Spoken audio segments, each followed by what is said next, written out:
하나님의 복을 받아 누리는 축복의 성도 되시기를 바랍니다. 아멘. 이 시간 우리에게 주시는 하나님의 말씀 에베소서 1장 18절에서 19절까지의 말씀입니다. 에베소서 1장 18절 19절 말씀을 봉독합니다. 너희 마음의 눈을 밝히사 그의 부르심의 소망이 무엇이며 성도 안에서 그 기업의 영광의 풍성함이 무엇이며 그의 힘의 위력으로 역사하심을 따라 믿는 우리에게 베푸신 능력의 지극히 크심이 어떠한 것을 너희로 알게 하시기를 구하노라. 아멘. 여러분 지난 한 주간 잘 보내셨습니까? 폭우가 막 쏟아지고 했는데 큰 피해는 없으셨는지 모르겠습니다. 여러분 아침에 일어날 때 지난 한 주간의 아침 시간을 한번 떠올려 보시면 아침에 일어날 때 여러분의 얼굴 표정은 혹시 어떠십니까? 하나님이 주신 새 아침에 대한 기대와 또 희망으로 정말 기쁨의 밝은 얼굴로 일어나시는 편이신지, 아니면 그냥 아무 생각 없이 그냥 이렇게 비몽사몽간에 일어나시는 분도 있을 것이고, 어떤 분들은 간밤에 제대로 스트레스를 받아서 잠을 제대로 못 자서 잠을 잤는지 안 잤는지 정말 고민과 스트레스로 피곤하고 짜증스러운 얼굴로 일어나는 그런 날이 있었던 적도 아마 있으셨을 겁니다. 여러분은 어떤 날이 더 많습니까? 비록 어두운 얼굴로 일어나는 날이 많았다 할지라도 우리는 다 이해할 수 있습니다. 그만큼 우리 성도 여러분들이 걷는 길이 참 쉽지 않고 힘겨운 무거운 인생길임을 우리가 다 알기 때문이죠. 신방을 해보면 가정이나 개인이나 진짜 아무런 문제 없이 나는 완전히 행복해요, 나는 진짜 편안해요 하시는 분들이 그렇게 많지가 않습니다. 다 기도 제목들이 있고 좀 나름의 고민들, 또 해결해야 되는 당면 과제들이 있게 마련입니다. 우리 개인만이 아닙니다. 이 나라의 상황은 또 어떻습니까? 참 언론과 뉴스에서 보여지는 이 나라의 국제적인 또 국내적인 모습들, 마치 짙은 안개가 가득 차 있는 그 위험한 길을 홀로 걸어가는 것처럼 참 불안합니다. 언제 걸려 넘어질지, 무슨 일이 생길지 모르는 그런 불안함과 또 두려움 속에 있는 것을 봅니다. 참 교회도 예외가 아닌 것 같습니다. 미래가 걱정이죠. 단순히 저출산, 물론 저출산도 정말 심각한 문제고요. 여기에 더해서 기존에 있는 우리 청소년들의 기존의 인원 대비 예수님을 믿는 퍼센트가 거의 이 미전도 종족보다 더 어려운 수준에 이르러 있습니다. 3%, 심지어는 1%인 지역도 있으니까요. 부산대학교에서 청년들 지도하는 교수님의 이야기를 들어보니까 그 한 반에, 이 한 강의실의 클래스에 꼭 마지막 종강 때 묻는다고 합니다. 교회 다니는 사람 한번 손들어 보십시오. 예수님 믿는 사람 손들어 보세요라고 하면 3명, 1명, 어떤 때는 1명도 없는 그런 적도 있다는 겁니다. 그리고 그 청년들 가운데서 예수 그리스도 복음을 들어본 경험이 있는 청년들을 한번 헤아려 봤는데 10%가 안 될 때가 많다는 거예요. 거의 90%의 청년들이 복음을 단 한 번도 듣지 못하고 있다, 탄식을 하시더라고요.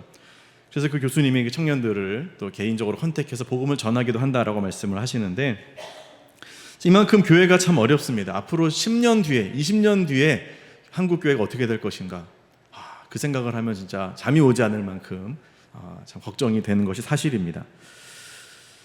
사도 바울이 바라보는 에베소 교회의 상황은 또 어땠을까요? 그 지역 역시도 녹록지 않았다는 겁니다. 바울이 에베소에서 2년여 제자 훈련을 했을 때만 해도 모든 것이 다 좋아 보였습니다. 훈련을 받은 성도들의 삶이 놀랍게 변화되었고 그들이 뜨거워져서 가는 곳마다 복음을 전하면서 교회가 크게 부흥을 했었죠. 그러다 보니까요, 이 복음의 영향력이 사회를 바꾸고 또 변화시키기 시작했다라는 겁니다. 그렇게 여신을 숭배하고 우상 숭배를 했던 사람들이 점점 이제 복음으로 돌아오고 변화되자, 그러자 여기에 대한 반발 역시도 만만치 않았던 겁니다. 최대 규모의 아데미 여신 신전 앞에서 우상을 만들어 팔던 그 기술자들, 그리고 상인들이 들고 일어난 거죠.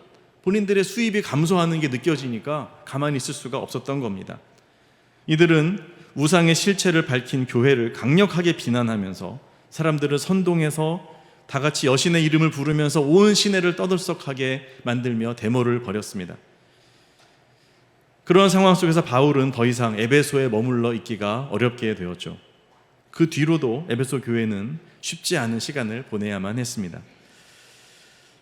자, 이런 상황 속에서 바울은 에베소 교회의 성도들이 이 모든 어려운 상황과 또 예측할 수 없는 그들의 미래에 대해서 어떤 눈으로 바라보기를 바랬을 것인가, 이걸 우리가 생각해 볼 필요가 있습니다. 바울은 성도들이 그 상황을 어떻게 이해하기를 바랬을까요?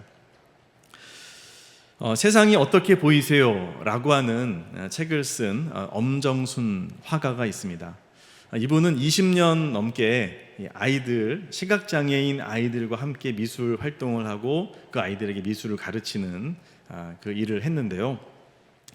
어떻게 시각장애인 아이들을 대하게 됐는가, 접하게 됐는가라고 했을 때 한 아이와의 만남에서 비롯됐다라고 합니다. 한 시각장애인 아이, 그가 이 화가에게 이렇게 물었습니다. 선생님, 저는 세상이 그냥 뿌옇게만 보여요. 그런데 선생님은 세상이 어떻게 보이세요? 라고 물었대요. 이 질문이 이분으로 하여금 인생의 방향을 바꿔놓게 만들었다라고 합니다. 자, 그러면서 이제 시각장애인 아이들을 불러서 함께 미술 활동을 하고 이 아이들을 가르치는 일들을 하는데, 그러면서 아이들이 쏟아놓는 낯선 질문에 맞닥뜨리게 됩니다. 이런 질문들입니다. 선생님, 반짝인다는 건 어떤 거예요? 안경을 쓰면 잘 보인다는데 잘 보인다는 건 어떤 거예요? 바람이 느껴지는데 카메라로 바람도 찍을 수 있나요?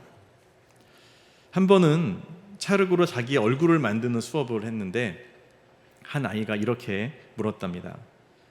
시각장애인 아이죠. 선생님, 제 생각엔 다 똑같이 생긴 것 같은데 누구는 밉다고 하고 누구는 예쁘다고 하는 건 왜 그러는 거예요? 자, 이 질문을 받았는데 뭐라고 대답해야 될지 막막하더라는 거예요.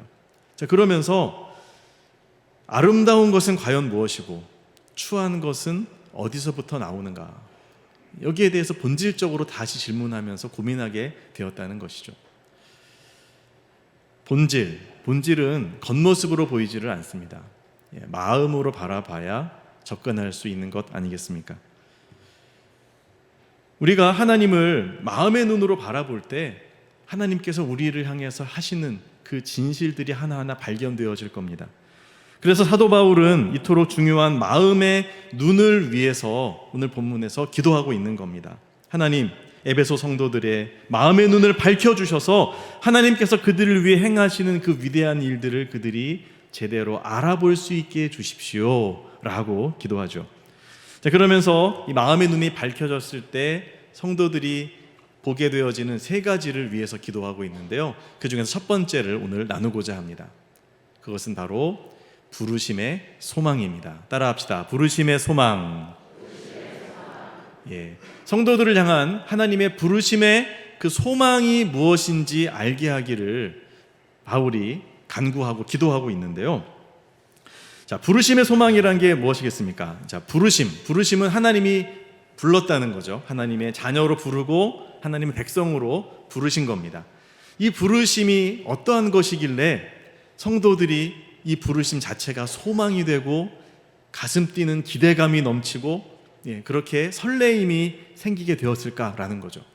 이 부르심을 제대로 알게 되었을 때 성도들은 좌절하지 않고 낙심하지 않고 오히려 소망 가운데에서 이 부르심을 온전히 이루어갈 수 있다는 겁니다. 자, 하나님이 우리를 어두움에서 빛으로 불러내셨습니다. 그래서 하나님의 자녀가 되게 하셨습니다. 하나님의 부르심. 자, 이 부름을 받았다라고 하는 이 말에서 교회라고 하는 단어가 나온 것을 여러분 아십니까? 에클레시아. 에크라고 하는 것은 바깥으로, 그다음 클레시아가 불렀다는 겁니다. 하나님이 우리를 불러내서 그래서 하나님의 백성으로 삼아 주셨다. 자, 그래서 우리는 교회잖아요. 우리가 교회잖아요. 하나님의 부름을 여러분은 다 받은 줄 믿으시길 바랍니다. 우리는 다 부르심을 받아서 지금 하나님의 자녀가 되었습니다. 자, 그렇다면 하나님께서 부르신 우리들이 하나님 앞에 나아가서 누리게 되는 그 놀라운 일들에 대한 다양하고도 풍요로운 기대가 우리에게 있어야 되는 거죠. 이 소망이 우리에게 필요합니다. 자, 이런 부르심의 소망을 여러분이 풍성하게 누릴 수 있도록 하나님께서 여러분에게 마음의 눈을 환히 밝혀주는 은혜가 있기를 축복합니다. 네. 마음의 눈이 밝혀지는 은혜가 있기를 축복합니다. 예, 이게 있어야 그 다음에 부르심의 소망도 우리가 볼 수 있으니까 이게 중요합니다. 자, 이 마음의 눈을 주님께서 열어주실 때 우리는 이제 이 부르심의 소망을 가지게 되는데, 이 부르심의 소망이 무엇인지 좀 더 구체적으로 생각해 봅시다. 교회로 부름받은 우리의 소망. 자, 이 하나님의 부르심의 결과가 뭐냐 하면, 첫 번째로 우리를 불러서 이 땅에서 이루실 일들입니다. 이것이 하나님의 부르심인데 여기에 대한 우리의 소망이 생기는 거죠. 자, 하나님이 여러분을 불러서 어떤 일을 지금 이 현세에서 이 지구상에 사는 이 시간 동안 여러분에게 이루고 계십니까? 앞서서 1장 앞부분부터 쭉 보았던 바로 그 내용입니다. 하나님이 여러분을 자녀로 삼으시고자 예정하시고, 그리고 섭리하셔서 그래서 실제로 하나님의 자녀가 되게 하셨다라고 하는 것이죠. 또한 여러분이 그 하나님의 거룩한 자녀로 살아갈 수 있도록 여러분의 죄의 문제를 해결하셨죠. 그리스도의 그 피 흘리심으로 말미암아 속량, 곧 죄사함을 얻게 하셨다. 이 죄의 문제가 해결이 되어진 이것이 하나님께서 여러분을 부르셔서 하신 일입니다. 뿐만 아니라 하나님께서는 여러분을 기업으로 삼으셨습니다. 하나님의 헤리티지, 하나님의 가장 소중한 유업으로 여러분을 삼으셔서 여기에 대한 증거로 무엇을 주셨습니까? 성령의 인치심을 여러분의 마음에 주셨습니다. 여러분 안에 성령이 오셨기 때문에 예수님이 구주로 고백되어지고 또 믿어지는 겁니다. 이 성령의 인치심. 자, 여기까지가 하나님이 여러분에게 이미 이루신, 불러서 이루신 놀라운 일들이죠. 그런데 여러분, 이 모든 것이 이루어졌다라고 해서 그러면 끝이다 라고 생각하지만 그렇지 않습니다. 이것은 시작 단계에 불과합니다. 이미 이루셨고 앞으로도 더욱더 풍성하게 이루실 일이기도 합니다. 무슨 말이냐면, 여러분이 앞으로 믿음 생활을 해 나아가면서 하나님이 나를 택하시고 자녀 삼아 주셨다라고 하는 사실이 점점 더 깊이 묵상되어지고 하나님의 자녀됨이 더 누려지는 겁니다. 이제는 자녀로서 하나님과의 관계 속에서 그 풍성함을 누리게 되어진다. 이것이 하나님의 부르심에 대한 우리가 소망을 가질 수 있는 이유죠. 뿐만 아니라 우리의 죄의 용서도 마찬가지입니다. 죄 용서를 받았지만 살면서 또 넘어지고 또 죄를 지을 때 거기에 대해서 회개하며 다시 거룩함을 입는 이 모든 성화의 과정들이 우리에게 또한 이루어질 것이고요. 그리고 우리 안에 임하신 성령께서 주시는 그 확신들이 날마다 새로워지면서 아침에 눈을 뜰 때 그 하나님으로 인해서 감격하며 기뻐하며 은혜 가운데 눈을 뜨고 그렇게 은혜 가운데 예배드릴 수 있게 되어지는 변화가 여러분 안에서 날마다 새로워진다는 겁니다. 자, 이 부르심에 대해서 우리가 소망을 가지고 정말 가슴 뛰는 기대감을 가질 수 있는 겁니다. 여러분, 그렇기 때문에 여러분이 성경을 여러 번 통독하고 공부했다고 해서 하나님 말씀을 다 안다라고 생각하지 않으시길 바랍니다. 여러분이 경험하게 될 하나님의 말씀의 그 너비와 깊이와 그 크기는 측량조차 할 수 없는 겁니다. 그렇게 읽었던 말씀인데 또 펼쳐서 묵상해 보니까요, 새로운 부분들이 보이고 새로운 깨달음들, 주님의 말씀들이 거기서 체크가 되는 거죠. 하나님의 말씀의 그 스케일을 우리가 측량할 수 없습니다. 내가 기도해서 몇 번 응답 받았다고 나는 기도를 다 안다라고 여러분 그렇게 생각하십니까? 아닙니다. 우리가 기도함을 통해 알아가야 할 하나님은 실로 무한하신 분입니다. 우리는 하나님을 알고 알아도 다 알 수 없습니다. 우리가 누리는 은혜, 이 은혜가 나의 발목을 적셨다고 해서 만족하지 마십시오. 우리가 경험하게 될 또 해야 할 은혜는요, 그 예배의 은혜는요, 발이 땅에 닿지 않을 정도로 깊고 능히 건널 수 없는 그 넓은, 없을 만큼 넓은 거대한 생명수의 강과 같습니다. 이 기대와 소망으로 아침에 눈을 뜨고 또 예배 자리로 나아갈 때 우리의 눈은 사모함으로 반짝이게 되는 거죠. 여러분, 이 예배 시간에 함께 예배하는 우리 성도님들의 눈빛이 정말 살아있고 소망 가운데서 반짝일 때 무엇을 의미하는 겁니까? 하나님께서 우리를 부르신 이 예배 자리로 부르시고 구원하신 여기에 대한 소망이 우리 안에 있다는 것을 말해주는 것이라고 저는 생각합니다. 자, 이런 하나님의 현세, 우리 이 땅을 살아가는 동안에 우리가 누리게 되어지는 이 부르심에 대한 귀한 은혜들이 있는데요. 특별히 이 마지막 때가 가까울수록 부름받은 성도가 누리게 되는 큰 은혜가 따로 있음을 우리는 알게 됩니다. 요엘서 2장 28절에서 30절 말씀에서 이것이 예언되어져 있는데 제가 읽겠습니다.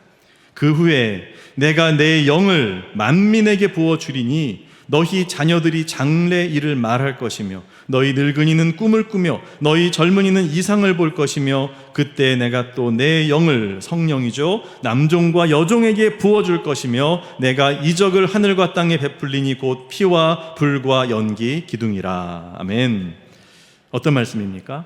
하나님이 마지막 때가 될수록 우리에게 성령의 은혜를 더 풍성하게 부어주신다는 거예요.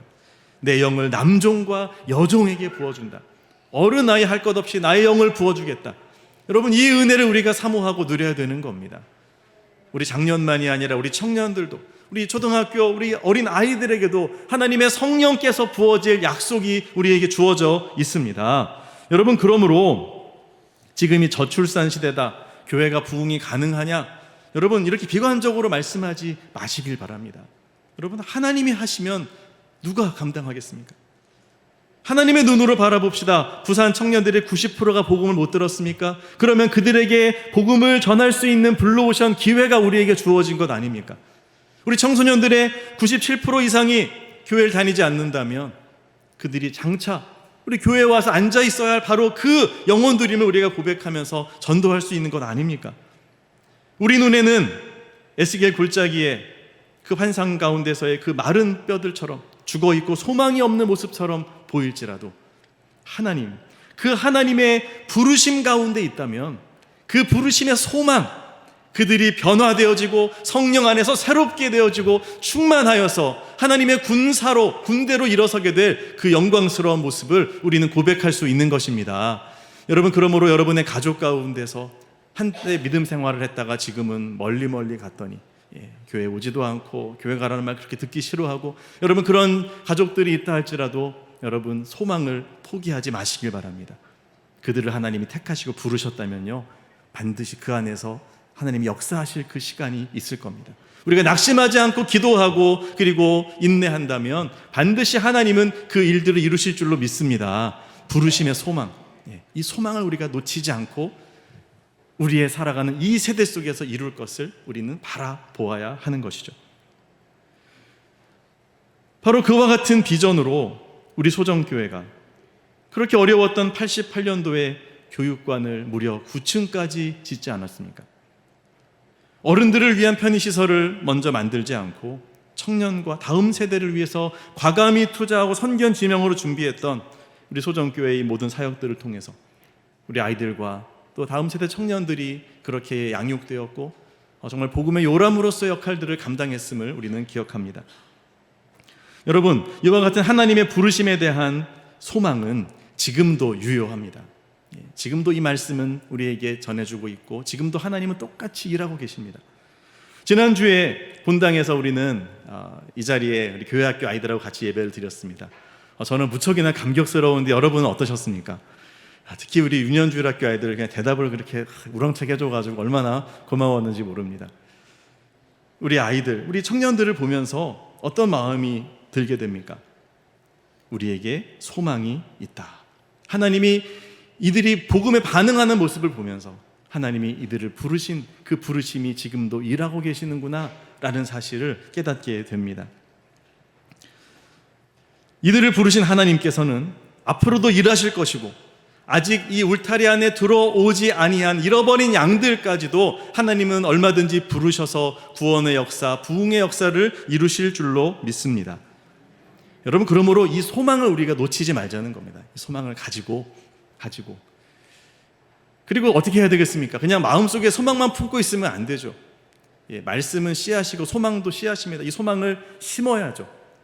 내일 지구가 멸망을 해도 소망을 품은 사람은 나는 사과나무를 심겠다 이 말을 할 수 있는 것 아닙니까? 왜요? 하나님이 어떻게 일하실지 우리는 모르니까 그 하나님을 향하여 소망을 품고 내가 지금 해야 하는, 할 수 있는 최선의 일들을 하나하나 해 나가야 하는 것입니다. 여러분, 그러므로 그 믿지 아니하는 우리의 가족들을 위해서, 잃어버린 영혼들을 위해서, 우리 다음 세대를 위해서 기도를 시작하고 멈추지 않는 우리들이 될 수 있기를 바랍니다. 우리 MIP 기도도 했지만 여러분, 멈추지 마십시오. 자녀를 향한 기도 끝까지 소망을 품고 기도할 때 하나님이 그 소망이 부끄럽지 않게 일하실 줄로 믿습니다. 뿐만 아니라 우리 교회 학교에 교사들이 되어주시기를 부탁드립니다. 우리 아이들이 전도되어서 오고 아이들이 부흥하는데 선생님이 없어서 아이들을 챙기지를 못해요. 특히 우리 중등부, 고등부 얼마 전까지만 해도 한 10명 이하였습니다. 중등부가 10명이 안 됐고 고등부가 10명 정도 되나, 그 정도밖에 안 됐어요. 근데 우리 사역자들이 또 선생님들이 얼마나 열심히 하셨는지 아이들이 친구들을 데려와 전도를 하고, 또 아래에 있는 부서 아이들이 차곡차곡 위에 올라와서 정착하면서 지금 거의 2배 이상 다 부흥을 했어요. 앞으로도 더 부흥하리라 기대가 됩니다. 여러분, 소망이 있습니다. 여러분, 그러므로 우리가 이 교회 학교를 위한 또한 사랑과 정성을 멈추지 말아야 되겠습니다. 그리고요, 우리 자녀 세대를 위한 좀 환경 조성도 필요한 것 같습니다. 여러분의 어린 시절은 우리나라의 몇 년도였습니까? 그때 우리나라의 경제 수준과 지금 우리 학생들의 나이가, 학생들이 경험한 우리나라의 경제 수준은 너무도 차이가 있죠. 그런데 우리가 경험한 어린 시절의 기준을 두고 아이들을 대하고 또 환경을 그렇게 조성해 준다면 아이들은 아주 큰 문화 충격을 느낄 겁니다. 몇십 년을 과거로 거슬러 올라가는 듯한, 그렇게 되어서는 안 되겠죠. 오히려 우리 어른들이 좀 불편하고 우리 아이들이 익숙하고 편안할 수 있는 수준으로 아이들을 위한 모든 시설과 설비들을 갖춘다면, 환경들을 갖춘다면 우리 아이들에게 조금 더 접촉점을 늘릴 수가 있고, 또 새로운 친구들이 교회에 와서 훨씬 더 잘 적응하고 복음을 받아들일 수 있으리라고 생각합니다. 그런 면에서 우리 교육관 지하가 지금은 이제 물이 자꾸 떨어져서 활용을 못하고 있지만, 그곳을 만약에 이제 물을 잡고 리모델링을 할 수 있다면, 교육관이니까 우리 아이들이 정말 마음껏 거기서, 특히 또 우리 고학년 또 청소년들, 정말 우리 교회에 있을 데가 없어요. 우리 영유아들은 놀이터라도 있죠. 그 위에 나이대 애들은 있을 데가 없어요. 그래서 막 홈플러스로 막 어디로 사방으로 돌아다니며 방황하다가 부모님이 여기 계시면 막 돌아다니다가 이제 오곤 하는데, 그 아이들이 머물 수 있는 그런 문화적인 공간들을 좀 꾸려줬으면 참 좋겠다, 이런 생각을 합니다. 또 이 시대의 청년들과 또 초신자들이나 우리 성도들을 위해서 저는 카페를 이렇게 구성을 해도 그냥 이렇게 좀 허접하게 안 했으면 좋겠어요. 진짜 누가 봐도 여기서 사진 찍어서 인스타에 올리고 싶은 좀 그런 카페를 만들어서 거기 투자해야지, 뭐 이렇게 이상하게 만들려면 그냥 안 하는 게 낫습니다. 그냥 지금처럼 있으면 되는데, 하지만 정말 그 대상들을 생각하고 또 그들이 편하게 와서 머물면서 교회의 문턱을 넘을 수 있는, 여러분, 이런 환경들을 우리가 조성하는 노력이 필요합니다. 소망이 없다면 그냥 지금처럼 지내면 됩니다. 그러나 소망이 있다면 우리의 다음 세대를 위해서 준비하고 투자하고 또 노력해야 될 것입니다. 하나님이 그 소망대로 이루실 줄로 저는 믿습니다. 여러분, 이런 소망 가운데에서 우리가 하나님의 이 부르심에 합당하게 또한 기대하고 또 바라야 할 것이죠. 사실 다른 여러 문화적인 부분도 있지만, 사실 제일 급한 것은, 지금 현재 우리 교회 제일 급한 거는 제가 볼 때는 주차 문제인 것 같습니다. 오늘 주차 상황은 잘 모르겠습니다만, 보통 2부, 3부가 되면 차량이 입구에서부터 완전히 그냥 만차가 되어서, 그래서 이 애기 엄마들이 유모차를 끌고 옆에 지나가기가 힘든 거예요.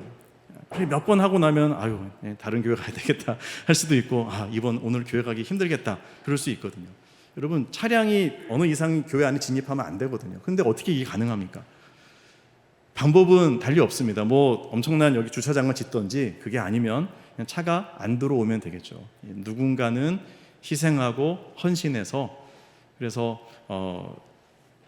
대중교통을 이용하거나 아니면은 외부 유료 주차장에 주차를 하고 걸어서 오신다면, 그러면 그만큼 인연가 생기고, 그러면 노약자와 또 우리 아이들과 또 초신자들이 주차할 수 있는 공간이 확보가 되는 거 아니겠습니까? 그래서 제가 바라는 기적은 어떤 거냐면, 예배당이 완전히 꽉 차서 예배를 드리는데 나가봤더니 주차장은 널널하게 비어 있고, 지금 막 온 사람도 막 주차할 수 있는 이런 공간이 생기는, 이런 기적이 일어나길 축복합니다. 참 이런 헌신, 사실 근데 이것이 쉽지 않습니다. 어떤 분들은 그렇거든요. 주차장 비어 있으면 거기다 대는 게 낫지, 그걸 외부에다 대면은 손해 아닙니까? 사실은 이 자리를 비워놓는 것은 배려고 또 사랑 아니겠어요? 참 이런 면에서 우리가 어떤 희생을 한다는 것이 사실 좀 부담이 되고 힘듭니다. 하지만 여러분, 영광이라는 단어 아십니까? 구약 히브리어에서 영광 카보드, 하나님이 영광할 때 이 영광은요, 무게라는 뜻이 같이 있습니다. 무겁다는 겁니다. 영광은 무거움입니다. 우리가 하나님의 영광을 누리기 원하고 사모한다면 그 영광의 무게를 우리가 견딜 수 있어야죠. 불편하게 그렇게 교회에 오고, 저도 주일날 교회 오는 게 쉽지 않습니다. 이렇게 아침에 막 저희 아내가 태워다 주기도 하고 아니면 다른 방법으로 이렇게 오는데, 여러분 작지만 그러나 이 무거움을 우리가 감당하면서 섬기게 될 때, 이것이 다름 아닌 항존직으로서 재직으로서 주님을 사랑하는 자로서의 영광이라고 내가 인식한다면 저는 이것이 옳다고 생각합니다. 그런 의미에서의 소망, 하나님의 부르심의 소망을 가지고 더욱더 주님의 이름을 높이는 우리 모두가 될 수 있었으면 좋겠습니다. 우리 모두가 하나님이 이루실 부흥과 그 은혜의 부르심의 소망에 동참함으로 말미암아서 미래를 심어가는 영적인 부모 세대가 되기를 축복합니다. 그럴 때 하나님이 더 큰 부흥과 은혜로 우리에게 채워주실 것입니다. 자, 부르심의 소망 두 번째. 자, 우리는 무엇을 소망합니까? 자, 우리를 불러서 마지막 날에 이루실 일을 소망합니다. 베드로전서 1장 3절 말씀 함께 읽겠습니다. 우리 주 예수 그리스도의 아버지 하나님을 찬송하리로다. 그의 많으신 긍휼대로 예수 그리스도를 죽은 자 가운데서 부활하게 하심으로 말미암아 우리를 거듭나게 하사 산 소망이 있게 하시며. 아멘. 자, 모든 성도에게 있어서 죽은 소망 말고요, 살아있는 소망은 어떤 겁니까? 부활에 대한 소망입니다. 부활은 죽었다가 다시 살아나는 것을 의미하죠. 그러면 꼭 죽어야 되겠네요, 그런 의미가 아니라 이제 영원한 생명을 누리는 변화되어진 모습을 이야기하는 겁니다. 자, 그 모델이 바로 예수님입니다. 예수님이 죽음에서 이제 다시 살아나셨고, 그때에 다시 살아나신 예수님은 죽음 이전의 예수님으로 돌아가는 게 아니라 변화되어진 영광의 몸으로서의 부활을 제자들에게 보여주셨거든요. 더 이상 죽음을 경험하지 않는 영생을 누리는 몸, 그러나 영적으로만 있는 것이 아니라 제자들과 서로 악수하고 포옹할 수 있는 그런 육체를 가지고 있으면서도 또 공간을 초월해서 다닐 수 있는 신비한 하늘에 속한 몸을 예수님은 보여주셨습니다. 질병이나 아픈 것이나 죽음이 더 이상 넘볼 수 없는 그런 몸이죠. 우리는 그 몸을 얻게 될 거예요. 여기에 대한 소망이 있습니다. 예수님의 부활의 첫 열매시라는 것은 우리가 그 다음 열매라는 뜻이죠. 자, 이 부활의 소망이 있는 사람들은 삶이 달라져요. 어떻게 달라지는지 보십시다. 요한일서 3장 2절에서 3절 말씀 우리 함께 읽겠습니다. 시작. 사랑하는 자들아, 우리가 지금은 하나님의 자녀라. 장래에 어떻게 될지는 아직 나타나지 아니하였으나 그가 나타나시면 우리가 그와 같을 줄을 아는 것은 그의 참모습 그대로 볼 것이기 때문이니 주를 향하여 이 소망을 가진 자마다 그의 깨끗하심과 같이 자기를 깨끗하게 하느니라. 아멘. 그의 참모습 그대로 볼 것이기 때문이니, 우리가 보게 될 예수님의 부활의 모습, 그 모습 그대로 우리가 그와 같을 줄을 아는 것은 우리도 그렇게 변화되어진 부활의 몸을 입게 된다는 겁니다. 예수님을 구주로 영접한 우리 모든 성도들은 이 부활의 약속을 가지고 계신 줄 믿으시기를 바랍니다. 믿으시길 바랍니다. 이거 되게 중요한 겁니다. 이 부활의 소망이 없으면 삶이 달라져요. 자, 이 부활의 소망이 있는 성도들은 어떻게 살아간다는 겁니까? 이 소망을 가진 자마다 어떻게 한다고요? 그의 깨끗하심과 같이 자기를 깨끗하게 하느니라. 자, 부활의 소망이 있는 사람은 유혹이 찾아와도, 또 나를 미혹하게 하고 나에게 매력적인 어떤 것이 찾아와도 이것을 끊어버릴 수 있는 힘이 있다는 거예요. 왜요? 나는 부활할 몸이거든. 나는 영원한 생명을 누릴 그런 존재이기 때문에 이렇게 썩어질 것에 내 마음을 빼앗기지 않겠어. 여기에 나의 은혜를 쏟아버리지 않겠어. 이 결단이 가능하다는 거예요. 바꿔서 말하면 자꾸 죄악에 빠지고 중독에 빠지고 자꾸 음주에 빠지고 이런 분들은 지금 뭘 놓치고 있는 거예요? 부활의 소망을 붙잡지 못하고 있는 거예요. 하나님의 은혜를 주셔서 이 부활의 소망이 여러분에게 날마다 새로워지는 그 모습이 되어지기를 축복합니다. 이 부활의 소망이 분명하면요, 죽음의 두려움도 이길 수 있어요. 나이가 들어서 몸이 쇠약해지고 기력이 약해져도 나의 내면의 영혼만큼은 더 강건하여지고 기쁨이 넘쳐서 이 소망으로 천국을 바라보게 됩니다. 사도행전 2장 26절에서 28절에서 이것을 말하고 있죠. 그러므로 내 마음이 기뻐하였고 내 혀도 즐거워하였으며 육체도 희망에 거하리니, 이게 소망이죠. 이는 내 영혼을 음부에 버리지 아니하시며 주의 거룩한 자로 썩음을 당하지 않게 하실 것이미로다. 주께서 생명의 길을 내게 보이셨으니 주 앞에서 내게 기쁨이 충만하게 하시리로다. 아멘. 부활하신 예수님처럼 썩음을 당하지 않을 성도 여러분, 이 영화로운 부활의 산 소망으로 날마다 기쁨이 충만한 은혜가 있기를 바랍니다. 아멘. 마지막으로 우리가 바라볼 이 부르심의 소망은요, 이 세 번째가 제일 중요합니다. 우리를 부르신 하나님, 불러주신 하나님, 그분을 소망하는 겁니다. 이것이 이 소망의 최고봉이에요. 우리가 궁극적으로 바라고 기대하는 소망은 사실은 다른 무엇도 아닌 하나님 자신입니다. 세상이 말하는 소망은 내가 어떤 원하는 나의 소원 성취 이런 거잖아요. 우리 아들 어떻게 되게 해주세요, 뭐 이번에 회사 어떻게 되게, 이런 소원 성취와 내 바람들. 하지만 이것이 성경에서 말하는 진정한 소망은 아니에요. 진짜 소망은 뭐냐 하면 하나님. 자, 그러니까 헛된 위안을 제공하는 환상적인 꿈이 소망이 아닌 겁니다. 세속적인 계획이나 어떤 예상도 소망이 아니에요. 이렇게 사업을 하면 이렇게 되겠지, 이거 소망 아닙니다. 내 자신의 재물도 소망일 수 없고, 내가 의로워 이렇게 잘했어, 이것도 소망일 수 없어요. 나의 성취 또는 종교적인 유산들도 소망이 아닙니다. 여러분, 솔로몬이 그렇게 심혈을 기울여서 성전을 건축했습니다. 아버지 다윗이 솔로몬이 건축할 수 있도록 하기 위해서 모든 재료를 다 준비하고, 진짜 설계도 준비하고 다 준비해줬죠. 그리고서 세상을 떠나고 솔로몬이 왕이 돼서 그 준비된 대로 성전을 멋지게 지었습니다. 황금으로 도배를 했습니다. 그리고 나서 얼마나 엄청난 기도를 합니까? 솔로몬이 그 성전에서 하나님, 이 성전의 복을 주셔서 이곳을 향하여 기도하는 사람마다 응답되게 하시고 하나님의 복이 임하게 하시고 막 쫙 기도하잖아요. 하나님이 뭐라고 말씀하십니까? 그날 밤에 솔로몬을 찾아오셔서 하나님이 말씀하시죠.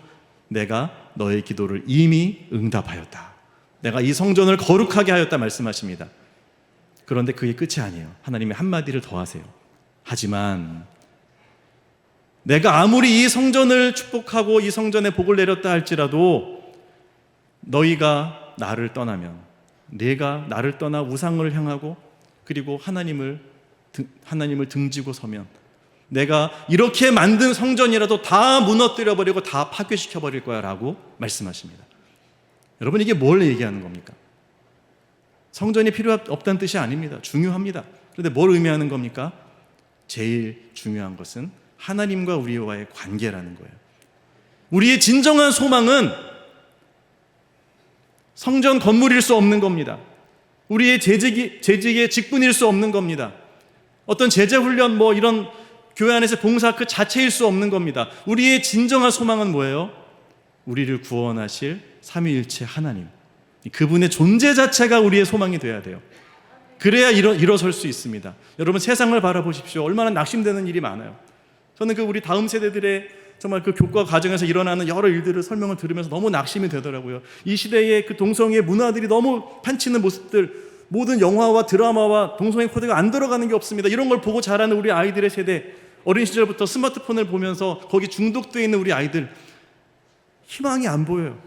하나님 어떻게 하죠? 어떻게 하죠? 세상을 보면 희망이 안 보여요. 그런데요, 하나님을 보면 희망이 보입니다. 에스겔 골짜기에 그 죽어있는 마른 뼈들을 하나님께서 명령하시고 그 음성을 대언했을 때 회복되어지고 하나님의 군사로 일어서게 되어진 이 놀라운 변화, 여러분, 소망은 하나님께 있는 줄 믿으시기를 바랍니다. 여러분, 그러므로 우리는 이 하나님, 여기에 초점을 맞춰야 됩니다. 그 하나님 안에 모든 것이 있습니다. 왜 먼저 그의 나라와 의를 구하라고 하시겠어요? 하나님 안에 답이 있기 때문이에요. 하나님 안에 있다면 그 외의 모든 것들이 합력하여서 가장 아름답게 자리하게 될 것입니다. 그렇기 때문에 다윗은 그렇게 사울 왕에게 쫓기고 여러 가지 고난을 당하면서도 그의 기도는 다른 게 아니었어요. 하나님을 구하는 것이었습니다. 하나님, 빨리 원수가 죽게 해주세요. 빨리 내 왕위를 회복시켜 주세요. 다윗이 그렇게 기도한 게 아니라 간절하고 목말라 하면서 하나님을 찾고 주님의 임재 앞을 사모했죠. 여러분, 하나님께서 그 다윗을 일으켜서 그를 왕으로 세우시고요, 그의 왕위가 영원히 이어질 것을 약속해 주셨습니다. 그리고는 나중에 이제 이스라엘을 회복시키실 약속을 주면서 메시아를 통해서 어떻게 하나님이 이 근본적으로 복음으로 세상을 바꾸실 것인지를 예언하시면서 뭐라고 말씀하시는지 아십니까? 내가 무너진 다윗의 장막을 다시 예전처럼 일으킬 것이다 라고 말씀하십니다. 장막, 텐트, 하나님의 성막이죠. 그렇게 가죽과 천으로 짜서 만든 그 천막이 오래 영원할 수 없잖아요. 무너지잖아요. 이것을 다시 일으키시는데 다윗의 장막을 일으키시겠대요. 여러분, 왜 솔로몬의 성전이 아니고 다윗의 장막입니까? 결국 우상 숭배로 넘어간 솔로몬, 그가 만든 그 찬란한 성전이 아니라 하나님은 비록 낡아 있고 또 무너져 내리는 것처럼 이렇게 연약하지만, 그러나 그 장막 앞에서 하나님 앞에 진실되게 예배하고 하나님을 찾았던 그 다윗의 예배, 그 다윗과 만났던 그 자리와 그 시간을 기억하시고 그런 근본적인 예배의 모습이 회복되게 하신다는 겁니다. 여러분, 하나님이 우리 소정교회를 회복시키실 때 어떤 대단한 건물을 지어서 회복시키시는 것이 아니라 여러분의 중심에 잃어버린 그 예배, 하나님과의 첫사랑, 그 하나님 앞에서의 하나님을 온전히 사모했던, 하나님을 소망으로 삼았던 그 모습의 회복, 주님이 이 은혜를 주시기를 축복합니다. 오늘은 어린이 주일입니다. 어린아이와 같은 그 순전한 마음을 가지고 우리를 부르신 하나님, 그분만을 소망할 수 있는 우리 모두가 될 수 있기를 바랍니다. 하나님께 시선을 두면 밝은 미래가 보이기 시작합니다. 여러분께 다시 묻습니다. 우리의 미래는 어떠할 것 같습니까? 우리가 하나님께 소망을 두고 그분 안에 거한다면 우리는 이미 밝은 내일을 가지고 있는 줄로 믿습니다. 주님 안에서 이 부르심의 소망으로 하나님을 얻고, 그리고 그분 안에서 은혜의 풍성함을 오늘의 현세 속에서 날마다 누리면서 마침내 부활의 모든 복을 누리는 우리 소망의 모든 성도들 되시기를 예수 그리스도의 이름으로 축복합니다.